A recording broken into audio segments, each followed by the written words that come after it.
இன்றைக்கி பார்த்தீங்கன்னா நம்ம மீன் குழம்பு தாங்க வைக்க போகிறோம். அதுக்கு 2 மீன் மிக்சிங்காக வாங்கி வச்சுருக்கேங்க. இந்த மீன் பேர் சீலா மீன், இந்த மீன் பேர் சங்கரா மீன். இப்போ வாங்க குழம்பு தாளிச்சிக்கலாம்.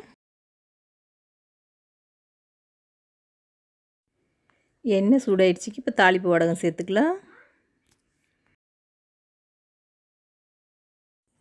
தாளிப்பு வடகம் சேர்த்து ஒரு வாட்டி வதக்கி விட்டதும் நீல வாக்கில் கட் பண்ணியிருக்க வெங்காயம் சேர்த்துக்கலாம். சேர்த்து இது நல்லா வதக்கி விட்டுலாங்க.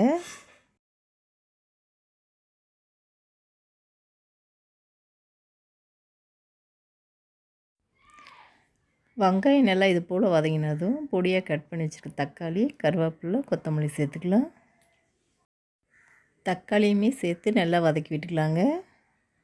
நல்லா குழஞ்சி வதங்கி வரணும். தக்காளி நல்லா வதங்கி வந்துடுச்சுங்க. இதுவும் போல் வதங்கினதும் இப்போ மசாலா சேர்த்துக்கலாம். 1 டீஸ்பூன் மஞ்சத்தூள், 3 டீஸ்பூன் குழம்பு மிளகாத்தூள்,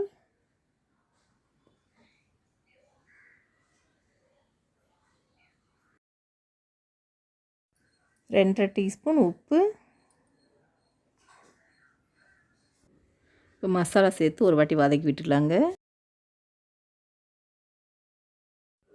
மசாலா சேர்த்து இது போல் வதக்கி விட்டதும் ஒரு ஆப்பிள் சைஸ் புளியை கரைச்சி வச்சுருக்கேங்க, அதை சேர்த்துக்கலாம். புளி தண்ணி சேர்த்து ஒரு வாட்டி கலந்து விட்டதும் உப்பு காரம் சரி பார்த்து தட்டு போட்டு மூடி வச்சிடலாங்க. குழம்பு கொதிக்கட்டும்.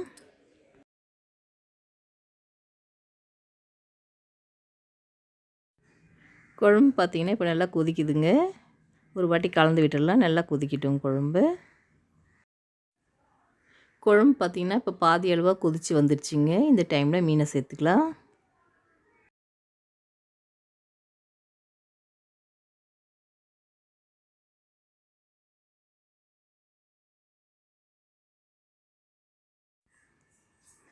மீனை சேர்த்தாச்சுங்க. இப்போ குழம்பு கொதிக்கட்டும்.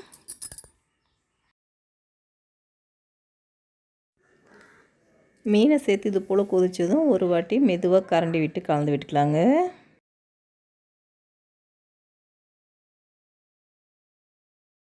இப்போ பார்த்திங்கன்னா மீன் குழம்பு நல்லா கொதிச்சிட்ருக்குங்க.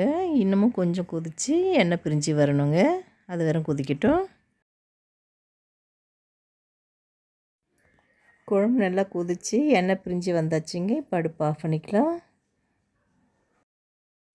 சுட சுட சாதம், சுவையான சீலா மீனும் சங்கரா மீனும் சேர்த்து வச்ச குழம்பு. வாங்க சாப்பிட்லாம். இது போல் ஒரு வாட்டி மீன் குழம்பு வச்சு சாப்பிட்டு பாருங்கள். பிடிச்சிருந்தால் லைக் பண்ணுங்கள், ஷேர் பண்ணுங்கள், நம்ம சேனலை சப்ஸ்கிரைப் பண்ணுங்கள், கூடவே பெல் பட்டனையும் ஆன் பண்ணுங்கள்.